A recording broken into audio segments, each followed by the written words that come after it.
My name is Susan Tewksbury. I'm a special education teacher with Edina Public Schools. I am completing my final class for a tech cohort that I participated in through Edina Public Schools. Today I'm going to share with you some iPad apps and extensions that I have found that work well with kids with special needs, particularly kids on the autism spectrum. I'm also going to share with you a site that I found, a Chrome Toolbox, which is a great resource for reading reviews of other extensions and applications that people have tried. Primarily, I get my uh, applications that I want to try or explore from other colleagues, from blogs that I belong to, from a listserv that I belong to for special educators, Twitter, and just reading online. But I have found that this Chrome Toolbox works very well. So this Chrome Toolbox was created, it's a Google site that was created at Pace University, and it's a searchable source that houses reviews of apps and extensions made by developers with with special needs in mind. There's a forum, there is a assistive technology, and just a wealth of information. And so I found that by going through the site, if you want to read find a review, you click on find the review, and if you look here, there are all sorts of reviews of either extensions or apps. Here's something on DoGo News, and if you click on here, it gives you the full review.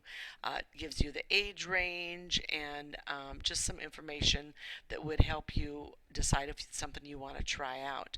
There's also an area where you can submit a review for an app or an extension that you have worked with, and you just include the data and information and then submit that.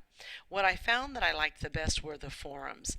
And the forums are, this is the first one that is an assistive technology community, which talks about different, again, applications or extensions that are out there that people have reviewed. And then the other one that I like is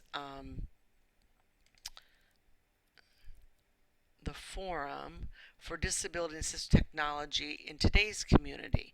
And what I like about this is it again has different blogs or responses that you can read about. Here's something for a wheelchair. Some of these are posted on Twitter, but you can also search by disability. So if I want to look at someone who has a physical disability, I might look right here, and then it'll bring up the latest of different devices or apps or extensions that they have reviewed. So I found that to be a very helpful tool and something that will certainly be in my favorites. So the next I want to share with you a little presentation I've put together for a couple of apps for kids on the spectrum, the autism spectrum, and I'm going to look at a couple of different areas. I'm going to look at communication, I'm going to look at self-regulating, self-calming strategies, visual supports, and then skill reinforcement. So the two that I spent a lot of time looking at for communication was Proloquo, which is an application that is symbol supported and used as a communication device for nonverbal or low verbal students as a way to communicate. It is pricey.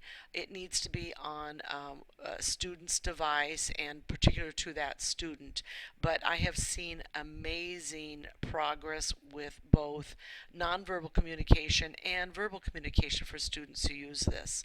Another app that I like is called Conversation Builder. Again, students with autism or who have social skills deficits have difficulty carrying on conversations. This is an app that is on the iPad that helps students carry on conversation. It can be done with one-on-one or one-to-two students. It also records conversations that the student has had, which speech therapist can review with a student at a later time. And here's a couple of screenshots of communication devices and how you can use them. This is Proloquo, this is Conversation Builder. Self-calming and self-regulating is what many of our kids with special needs, in particular kids on this autism spectrum, have in common. They do not know how to regulate their bodies, or either don't know how to slow down their engines or speed up their engines. And so there are some self-calming apps that help students where they can sit with a computer and do them on their own. I like Bubbles Pop Pro, balls, furry pops, which is just visuals that show, and the students try to pop these or draw the balls or follow them. The cost of some of them are either free, $1.99, and then the other app I like is a yoga app for kids, and it's called Kids Yo Power Yoga, which also is great, and it has breathing for the kids to work with also. So here I'm displaying furry pops. This is balls where the kids trace, and the breathing has visuals for blowing in, breathing out. The other area I looked at were visual supports. Students with autism are strong visual learners. They need visuals for helping communicate, for self-regulating their systems, for transitions, for managing their daily schedules. And some of the apps I looked at were First This Then schedules. I looked at timers to warn students of transitions, and then a chore pad which lists skill tasks that students need to do. And again, they vary in price from $14.99 to free. This first one is a visual schedule. It lists out the student's day. Here you can see where we're sliding over the visual over to the box once it's completed. And this is a visual timer that the red disappears. It's set, and when the time is up, it's time to transition. Finally, I looked at skill reinforcement for writing. Kids on the spectrum often have also fine motor needs and deficits where they need to practice cursive and printing. And this first app I looked at, which I really like, is an app called Cursive Writing Wizard. And you can use your finger to trace the letters. The students really enjoy this. It's also worked as a calming app for some of the kids. And then the final apps I looked at were production apps for students to write final drafts for their work products.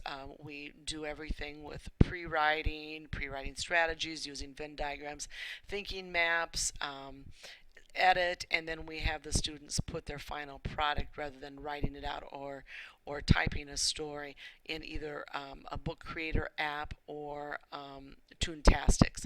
My students in particular like Toontastics because many of them like animation, and this is a great app where kids can choose their background, they can choose characters to go into their story, and then they can animate it. So just a few devices that I have found, apps and extensions that have worked well with students with special needs and are helping me to individualize their devices, iPads. We are using some Chromebooks also to meet their needs.